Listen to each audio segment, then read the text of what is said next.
And listen, I was born and raised Christian, but I'm not protecting Catholics or Christians here or anything like that. I'm not really religious.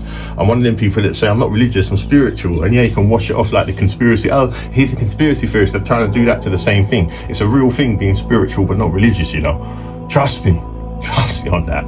You can be tapped in to source, but not pray in all the ways you've been taught to, and not say the names that you've been taught to as well, because you don't know if those names and prayers are correct. Yeah, the whole basis, the whole thing that you kind of place your life value and belief system in is probably based on truth. I don't doubt that there's something, it speaks to me, and it's probably the one same truth for all of us, whether we're black, white, brown, or whatever religion. That's my take on religion. But this Sharia law business, you've probably seen videos yourself online. I've seen one recently with some kind of imam or something, but a high up one, I can't remember his name, to be honest. He was basically laying it out and just admitting it and saying, yeah, Sharia law is the tool we're going to use to infiltrate the world globally and take over.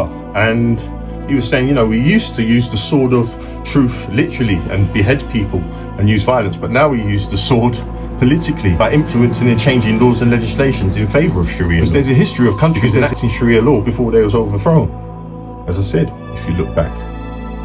So really and truly, and I see it in my community, every time a pub or a church closes, a mosque is replaced. I have now become the minority in my own local community. And like I say, it's not a racist thing at all, okay?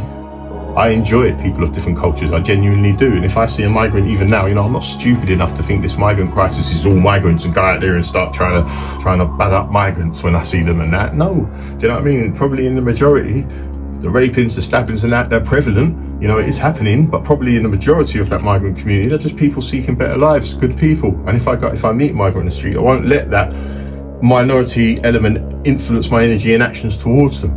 I'll generally always go with love. But ultimately, I've become the minority in my own community, and it's not natural, it's an anomaly, or it should be an anomaly, but it's quickly becoming normality, not just in England, but soon to be everywhere, because this is how they overthrow and create a race that's ultimately more controllable, more dependable. Yeah, once they get this UBI, universal basic income, in place, then they're going to make everyone equal. Yes, it is about equality, it turns out. They want everyone equally poor.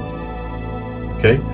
Because then, when you're in a position of, please sir, may I have some more, like little Oliver Twist, you have to do anything the master tells you.